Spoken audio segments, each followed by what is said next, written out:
bit about me. Again, I'm a high performance mindset and business coach. What does that mean?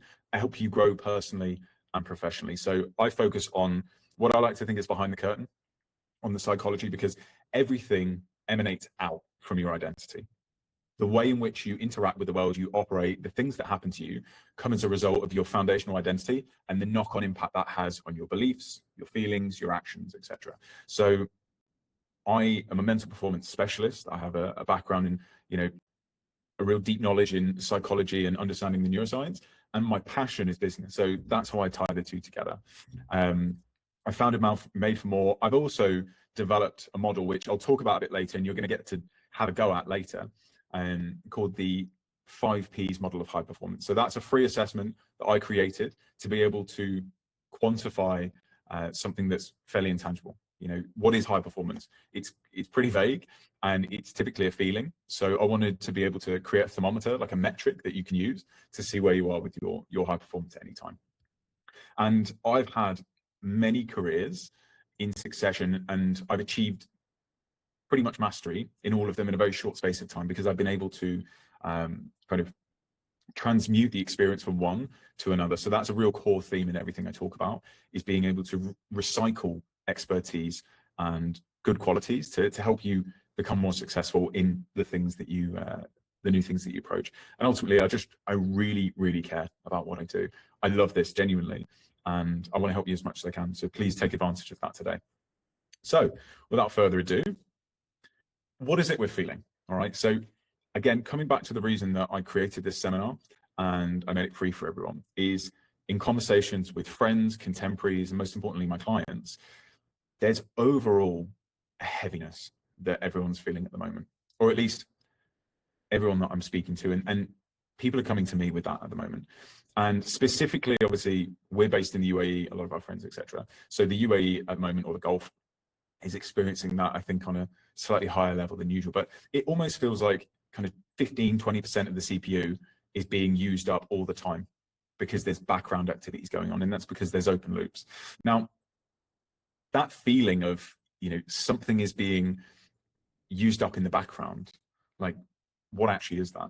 And ultimately, it's uncertainty. Uncertainty is the thing that takes away from us. And it all comes down to the fact that we are effectively just organic prediction machines. That's how we've survived. And I'll talk about that a bit more later. But uncertainty comes down to imbalance. We're experiencing imbalance because within ourselves, because there's open loops, there's loops being opened for us, and we don't have the answer for that. And ultimately, that comes down to information. Now, with this uncertainty, the reason why it's important to develop resilience, and how I define resilience, is your ability to continue to move on and your success with that. Like, ultimately, resilience is how much stuff can you take, how much difficulty can you wear while still having an effective output, okay? And your ability to navigate uncertain times directly correlates to your resilience. And whether that's in business, your career, your athletic life, it's a really important skill to develop. I often use the saying unkillable, in that if you're the kind of person that can persist no matter what, you're unkillable in business, in your pursuits, in your passions. And that's ultimately the ability to continue on is a massive, massive asset to you in whatever you're doing. So the uncertainty at the moment, we can loosely boil down to, it's on a global scale: security, finance, economic, that's where the uncertainty is coming from. And the perception is it's just a little bit more than usual. But in reality, it's just coming from higher exposure to information. And we have a negativity bias. So anytime that there is, if there's 2 pieces of information, one is positive, one is negative, our survival instinct gives us a negativity bias. And again, I'll talk about this in a bit.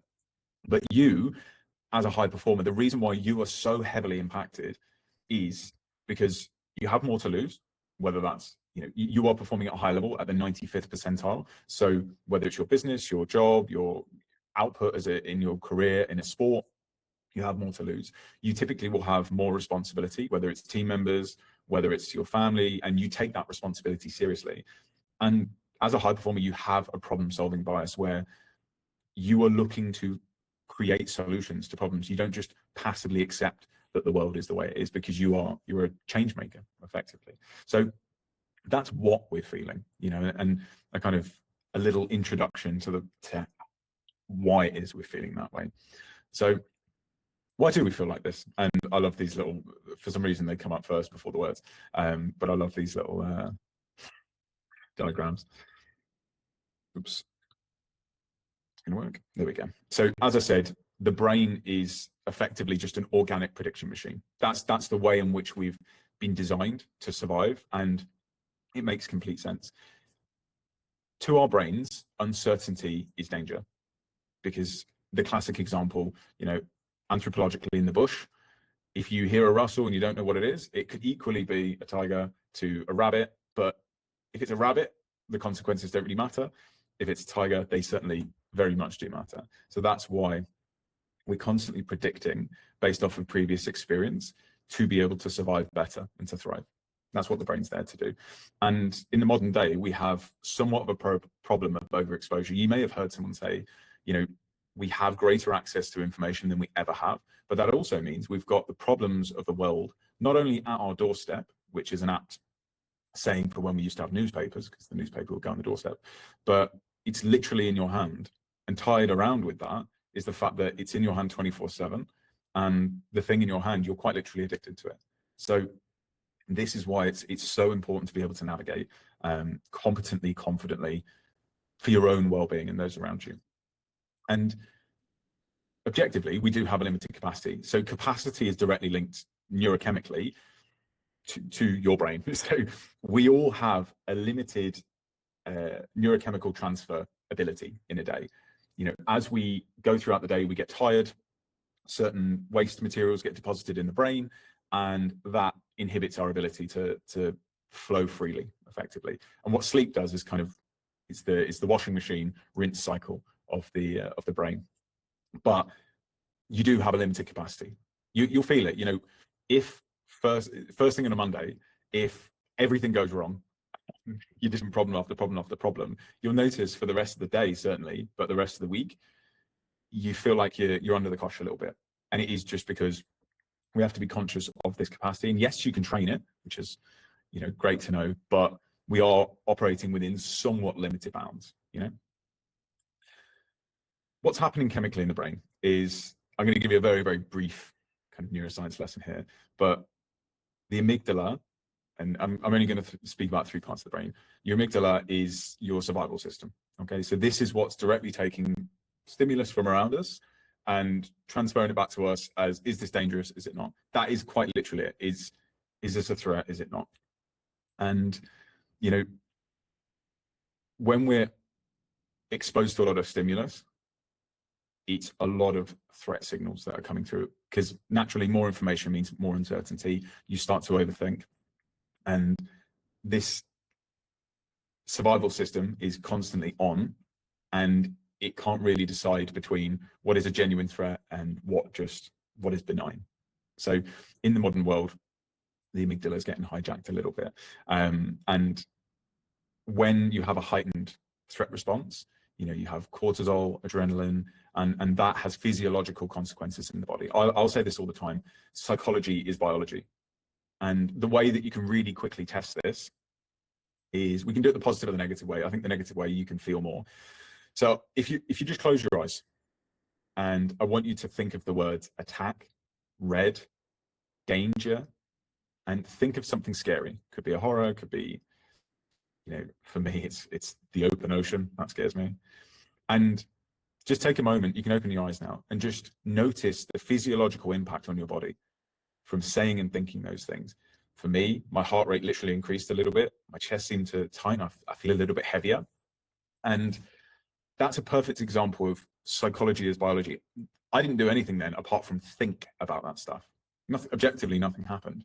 And you can do it the other way around. You know, if you think of a warm blanket, or, you know, the color blue, soft pillows, chamomile tea, I guess, you know, things like that, you can feel your body start to relax a little bit, but the negative reaction is so much stronger than the positive. So that's an important thing. Your prefrontal cortex, this is your logical brain.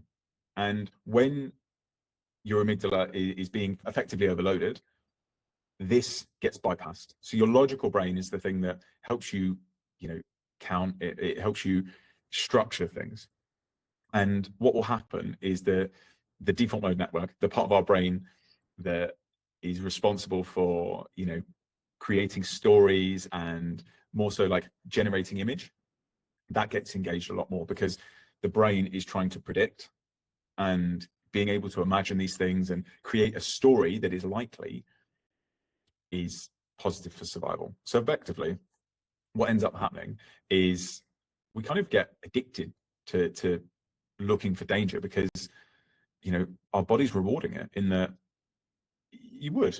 Anthropologically, we need to be primed to be looking out for danger. So it's good that our body wants to do that. The only issue is, we live in a modern world where the threats are very rarely of physical consequence.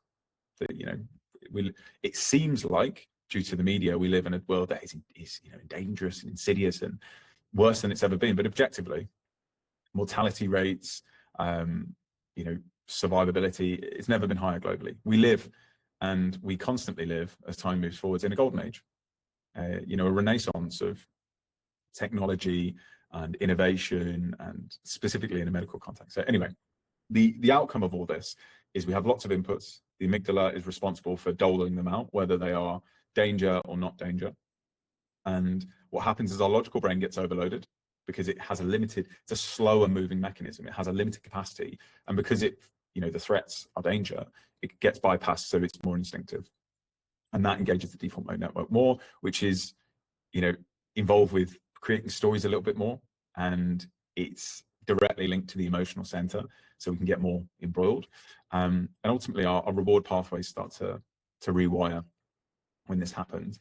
And that overthinking actually feels good, it feels productive, and it keeps us in that loop. So we need to consciously disrupt it. I hope that made sense. I wanted to keep it like a top line level, but why this matters. So this diagram on the left here, this are traits of elite performers' minds, okay? And having a positive relationship with failure. So let me just move this because I can't see it properly. Having delusional self-belief, emotional stability, being able to selectively sacrifice. These are all traits of elite minds. And, for example, being able to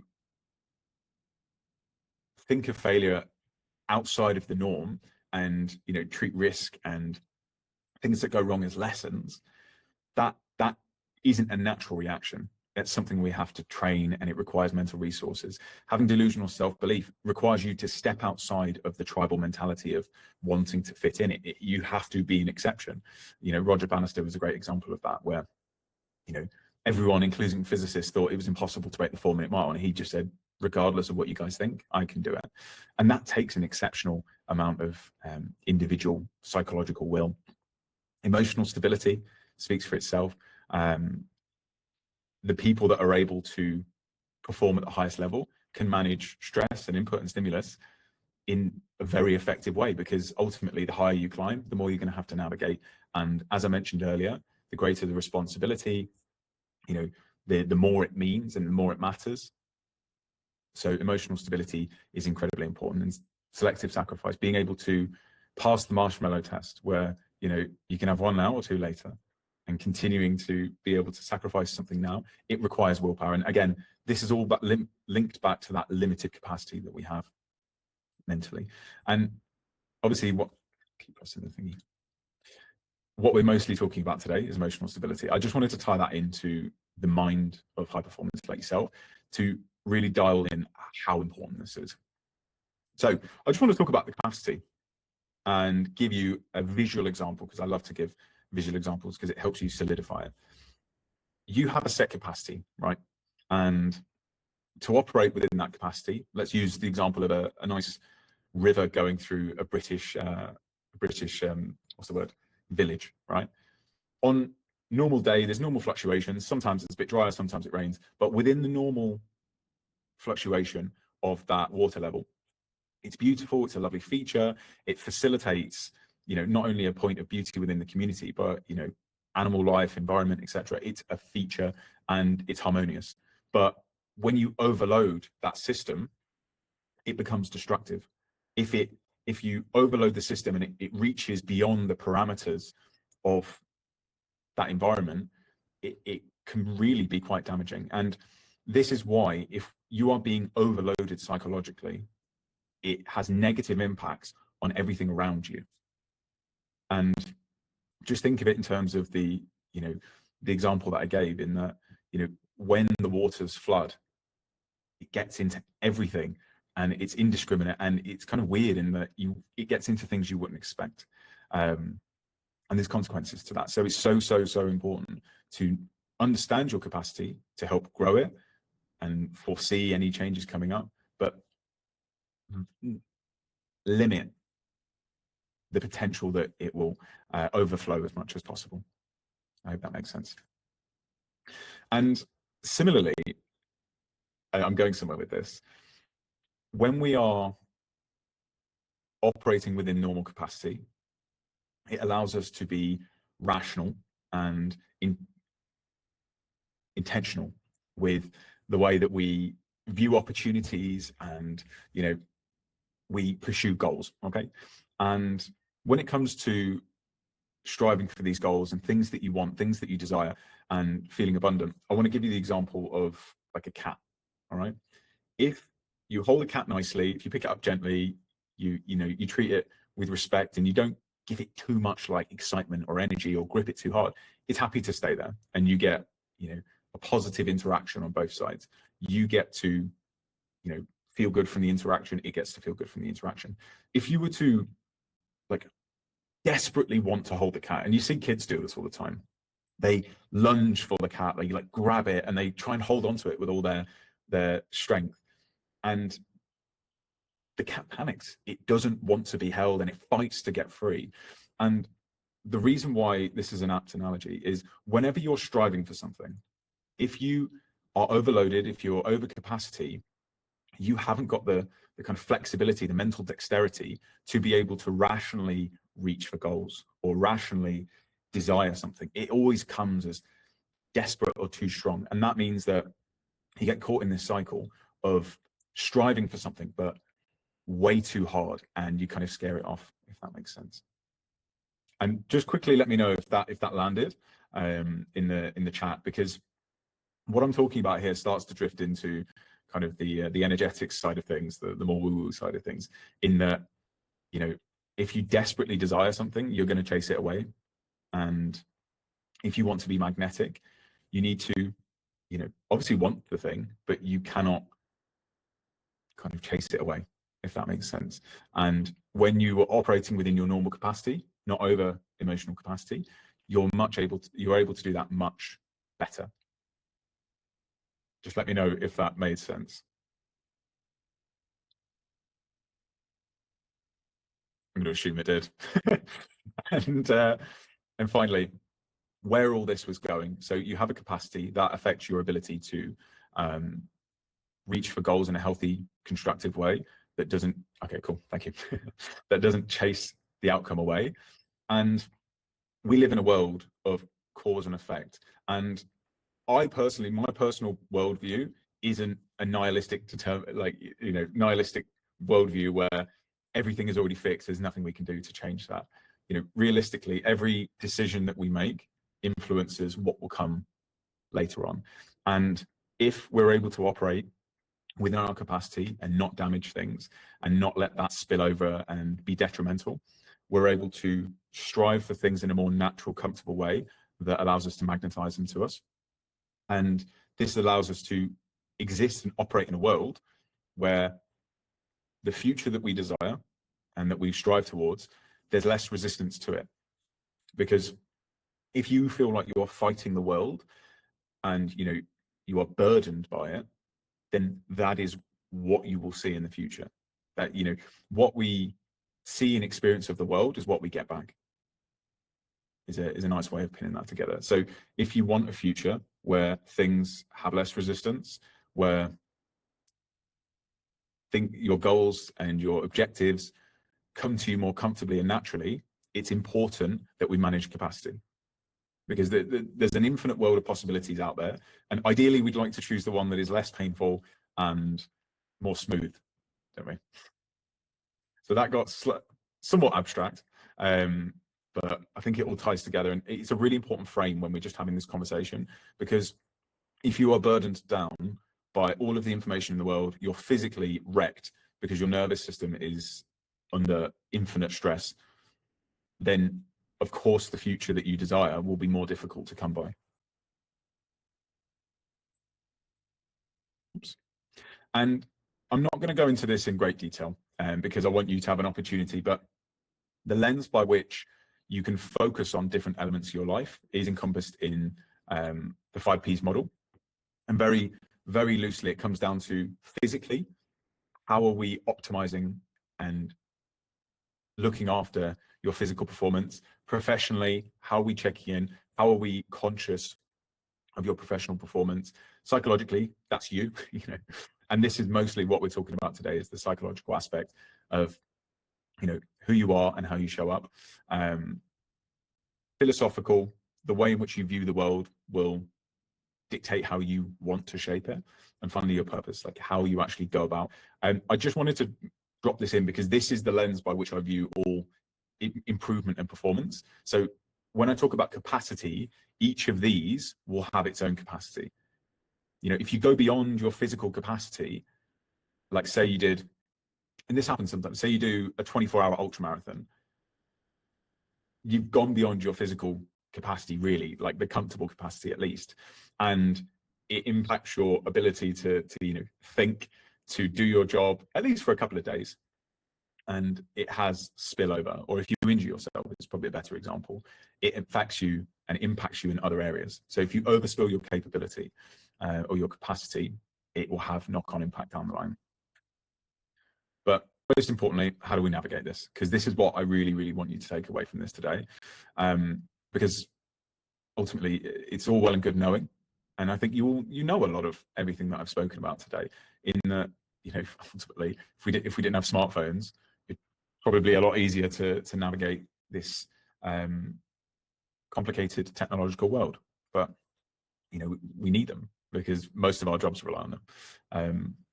And I'd rather inculcate that into my understanding of the world and my navigation of the world than just cut things out, because then you're just burying your head in the sand. So this is going to be super tactical. In the moment, how do you regulate and disrupt? And this is like what to do when you feel that, you know, that feeling we were talking about earlier, that uncertainty, that could be anxiety, discomfort. For me, you know, actually, I'll talk you through how to identify it, and then we can talk about examples. So you need to be able to identify the feeling, and this is state labeling. When you have this feeling come up, and typically it could be like a tightness in your chest or like a stab of something in the back of your head, I want you to actually be present, go into detail labeling it. You know, what is that feeling? Where is it? How does it show up for you? Like, does it have a texture, a color, things like that? We want to be able to make the intangible as tangible as we can. When does it happen? Can we identify trends? And why is it happening?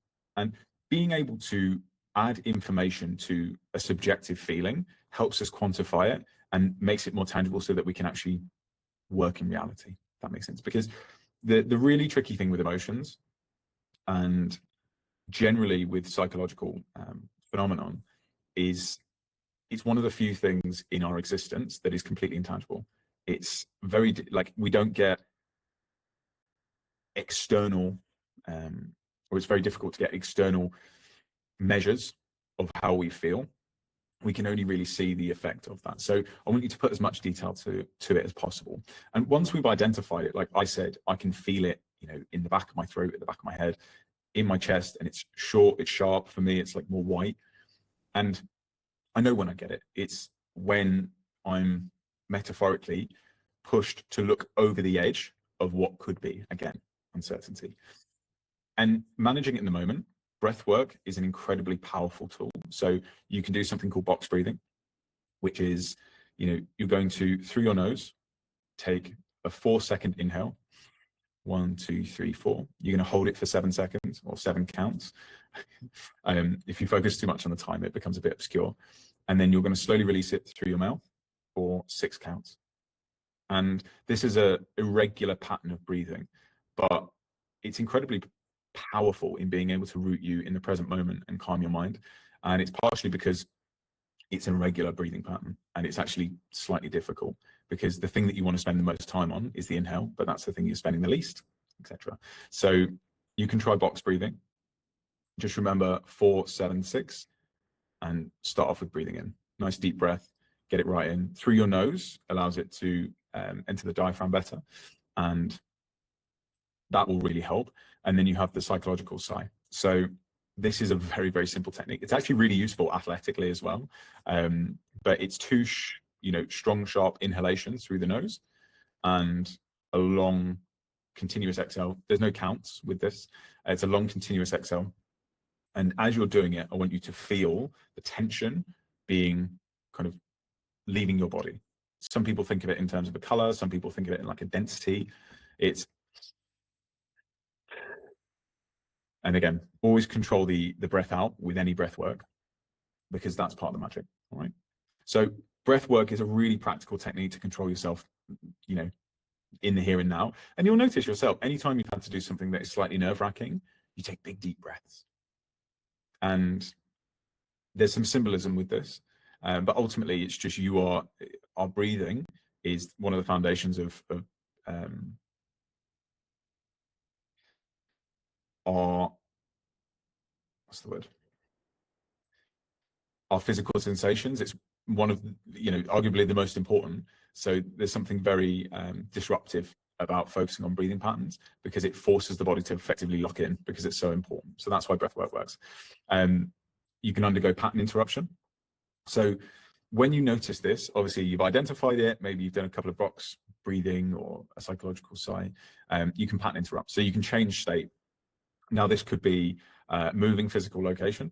That's a really easy one. If you feel yourself getting anxious or feeling a little bit overwhelmed, go outside. It's cliche to say like touch grass, but that change of state, it helps you move your mind away from the kind of the rut it was in, because it distracts it effectively. Physical activity is massive. A combination of all these things, by the way, is really, really powerful and unbelievably simple, but it'll make a huge difference. Activity, walking, we walk best, we think best in locomotion. Training is obviously very widely regarded as a fantastic mechanism for regulation. Just be careful with the training though, because I know a lot of people smash pre-workout and monsters and C4s before or during training. And if you are already reaching your capacity, introducing neurochemical stimulants, it, although physically may help you perform, there will be knock-on psychological impact. It's not a free ride, as it were. So just be conscious of that. If you're training to help you navigate anxiety or this uncertainty, and you're smashing 250 milligrams before and during the session, it is likely to have physiological consequences, and it might negate the benefit of doing that. And sensory disruption. So you can have like sensory hooks. For example, for me, where is it? I have a piece of limestone here from Athens. It's very rough, and whenever I need to ground myself in the present moment, I use it as a sensory input. I mean, for me, it has meaning, but also it's physically rough. Cold water, washing your hands. You see people do it all the time when they're like stressed, or in movies when they're going through it, they get cold water, they splash it on their face and their neck. And again, this is all to disrupt, and distract the mind and give you something else to do, to allow your subconscious to kind of start to regulate again. And finally, visualization. So you can engage. The most incredible thing about psychology and mental work is how powerful mental imagery is. So in this context, when you've identified, maybe you've done a couple of the techniques, a visualization for healing could be, you've identified that there's tension. And I'm going to use myself as an example. Say, I know that when I feel this way, there's a tension in my chest. And what you can do, you can combine the breath work with a visualization of every time I breathe out, my ribs or my chest muscles are physically relaxing, and I can feel the tension being released, or like I can imagine there's energy that's being released every time I take a breath. And the visual element of this, you can, psychology is biology. So if you're able to leverage your mind to create physical sensation, it's a really powerful tool to do that. Okay, so I hope that was helpful. That's when it's like there on your doorstep. This is what to do when you feel it come up. Now, in terms of how you actually navigate it going forwards, there's a number of therapeutic tools that you can use, and I'll just go through them real quick. But this is about creating your own stability. Imagine if you feel a bit wobbly, being able to have your own post or crutch or something to grab onto, as opposed to having to hold on to someone else. And that's what I mean by creating your own stability. So there's a technique called worry postponement, all right? And this is very, very simple. It sounds stupid, really, but it's a version of what we do subconsciously. And this is actually statistically more effective than anxiety medication. It works for pretty much everyone, and it's built in already, and we can just leverage that. So worry postponement is whenever you feel like that uncertainty or the concern, the worry come in, you dedicate a specific time in the day to be able to deal with that effectively. So a great example is you would have been laying in bed at night at some point and thought, oh, I forgot to do that. I must do that tomorrow. What you've done there is a form of worry postponement, because you've recognized that you had a concern, an open loop, you had a stab of a feeling, and you've justified with yourself, I'm going to sleep now, or I'm falling asleep. It's not the time to worry about that. I'm going to push it to tomorrow. And you're just going to do that consciously with things that are less mundane. So I personally would recommend doing worry postponement, definitely not the last thing in the day, because that's when you are most depleted. Not first thing in the day, because that will set the tone for the day. Somewhere in the early afternoon, early evening. And I personally would recommend box it into a 15, maximum 30-minute window in your calendar. And this is exactly what you do. You create an event in your calendar. You can just call it postponement or time to deal with shit, stuff like that. I wouldn't necessarily say time to worry, because then you're kind of causing that to happen subconsciously. But I would keep it in a very tight window, and I recommend closing off that worry box or the worry postponement session with something that you can look forward to. So for me, it's meal times. I'll typically do this about half an hour before I finish up my day, and I go down and have dinner, because it's a change of state, it's a change of sensory input, and for me, I'm able to close the chapter on that. And when you're going about your day, just if you start to worry about something, drop it in your note.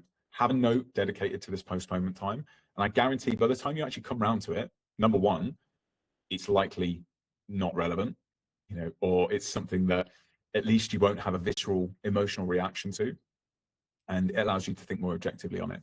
Okay, so worry postponement is incredibly powerful. That's why I explained it so much. Stoic sparring, or the circle of influence, very simply put, think of the thing like you basically just put everything down, and then you separate into what you can have direct cause and effect, like what you can directly influence, and what is not inside your direct influence. And anything that is outside of your direct influence, all you can do is focus on the process that will now allow you to produce the most positive outcome. And then that's all you need to think about. It really, it's simple as that. Another good visual example of this is the Stoic flowchart, where I should have put that on here. But can I do something about this? Yes. Effectively, can you do it now? Yes, then do it. Can you do it now? No. Can you do it later? Yes, then do it later. It's a very simple flowchart, but effectively it boils down to, can I do something about this now? Yes or no. If you can't do anything about it, then don't worry about it. And it's a very, very simple Stoic frame. Affirmations and cognitive framing. So affirmations, to a lot of people, seem quite airy-fairy, but in reality, our subconscious mind is a very rich flower bed or a very rich vegetable garden. And everything we say, everything we think is some kind of seed. And if it's positive, if it's negative, it's neutral, regardless, it will get dropped into the garden and will start to germinate. So affirmations are a very indirect way of helping propagate a more positive and useful garden for yourself. So this is where like language comes into it. Affirming who you are, what you are, because your subconscious is illogical. It accepts what it is given, verbally, non-verbally, and over a long enough time horizon, it will produce that result. It believes that. Okay. So positively affirming the outcome that you want, the traits that you want to embody, and you can frame everything with more positive language. So instead of the world is going to shit, as a good example, like, or things are just getting worse, you can reframe that as, the world is getting more complex, but I will strive to understand it. Or the world has always been complex, and sometimes it's positive, sometimes it's less positive. I've got a load of sayings at the end. There's like little quick draws that you can just take as nuggets of wisdom. But one of them is, there is no such thing as good or bad. Things just are. And it's your perception which labels them as good or bad. And that's a really, really helpful one for cognitive framing. But just framing everything positively and treating things as a work in progress, as opposed to, instead of saying I'm bad at reading, I am practicing to get better at reading, or I once struggled with reading, as an example. And finally, in terms of a tool, prayer. And before I lose you on this, it doesn't have to be religious prayer. So people that have faith obviously have a version of prayer that they go through. But regardless of whether you, and this is really interesting, regardless of whether you have faith or you are religious or not, the practice of praying, i.e. being grateful and like asking or putting out to the world that you want to embody this trait or be stronger or whatever, it has massive physiological benefit, and it's a form of meditation. So if you don't want to call it prayer, just call it meditation.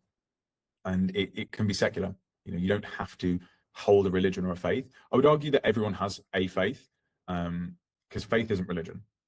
Religious people can have faith, but you don't need religion to be faithful, if that makes sense. It's just your belief system, your ideology. So prayer is also incredibly effective scientifically as well. It has massive physiological benefits. So those are the tools. And then in terms of actually, designing away the problem in your life so that you don't need to actively look for solutions, because this is all what to do on the spot. If we're going to actively work away from needing to do these as much, this is what you need to do. So really control your information diet. I know it's easier said than done, but you can put hard limits on how much time you spend doing certain activities. I personally went through and disengaged or unfollowed or muted information sources that didn't serve my day-to-day. And even to the point of, I curate my intellectual diet with even more care than I would my physical diet. Because if our physical body is made up of the things we eat and drink, our mind is made up of the things that we consume visually, auditory, with sound. So it's very, very important to curate that information diet. You can time block. I do this with all my clients. Time blocking is honestly probably the lowest hanging fruit. Just look at your calendar, minimize the white space, and dedicate each bit of time to something. Even if you've got variability in your schedule, you can create certainty. You can manufacture certainty by saying, within this time frame is when I do X, Y, Z. And you're not constantly looking for extra stuff to do or thinking, can I be doing this? You reduce the mental questions. Employing the baseline method. So my baseline method, again, with my clients, is what are the baseline level of activities that move you or the business forwards that we need to just tick off every day. And that becomes habitual. Any day, whatever it is, these are your minimums that you tick off. And that is what keeps everything moving in the background. It reduces this uncertainty that comes up because you are doing the non-negotiables.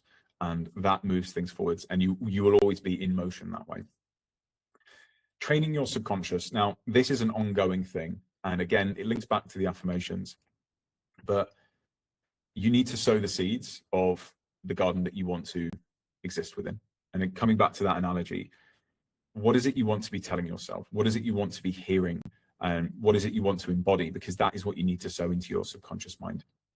And obviously being super active, the more you move your body, the more it functions chemically better. Your brain really thrives from you being physically active. So that's a really important aspect. So these things, realistically, they would come first because they help you reduce this and the need for this. But I did it in this direction because ultimately you're dealing with it now. So this is how we manage it right now. These are tools that you can use to help make sure that it doesn't impact you as much. And this is what we're doing to kind of prehab or preempt the need for it and reduce the need in the future. And I think this is just worth saying. Regardless of what you do, action is the antidote to anxiety. So doing anything will help you feel better. Whether that's engaging in one small aspect of this, if you feel uncertain, if you feel anxious, if you feel uncomfortable, breathing, focusing on your breathing is doing something. And clarity, which is kind of the opposite of certainty, will come after you do. And confidence will come from the evidence from that. And certainty will come from progress. So just to disrupt, if you're going to remember anything from today, to disrupt any negativity, just do something, like anything, and then you can work from that feedback in that reality. And this is just a quick, I call it a quick draw. I wanted to call it cheat sheet, but I didn't want to write cheating down. But this is just some little nuggets of gems that tie into this topic. Controlling the controllables. Ultimately, this comes down to the Stoic flowchart or the Stoic sparring circle of influence. What is it you can actually realistically do? Nothing is ever as good or bad as it seems. This is about bringing down, say we're getting these massive psychological swings. You just want to bring it down to the middle and be really super steady. And that gives you a better ability to stay within capacity. Having humor in the face of adversity. This is disruption. This is state change. This too shall pass. Accepting that, everything is constantly in motion, and sometimes it will, take more energy from you, sometimes less. But ultimately, as time goes on, everything comes to an end, good or bad. And as I said this earlier, nothing is inherently good or bad. We prescribe meaning. And if something is making you feel a lot, then you have the power to remove the intensity. Because if something's really, really, really upsetting you, you're allowed to step outside of yourself and look at it objectively and go, well, why? Why do I feel this strongly? What would make me feel the opposite? And just treat it as a thought experiment. I think the term's devil's advocate. Yes, thank you very much. I think this is, yeah. Do we have any questions? This is the question section, and I'm just going to breeze through this so I can come back to the chat and look at you all. Again, there's no such thing as a silly question. If anyone has any, I'm sure someone else is thinking it. But I want to keep this open so you can scan it. If you want to contact me after this, if you want to go to the website, check anything out, this is where you can find me. On all social media platforms, I'm at Jake Fine Silver. I'm on all of them. YouTube, Substack, etc.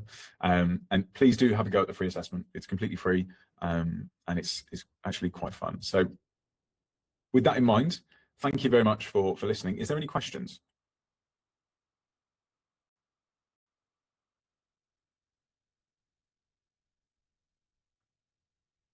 I'll open the chat.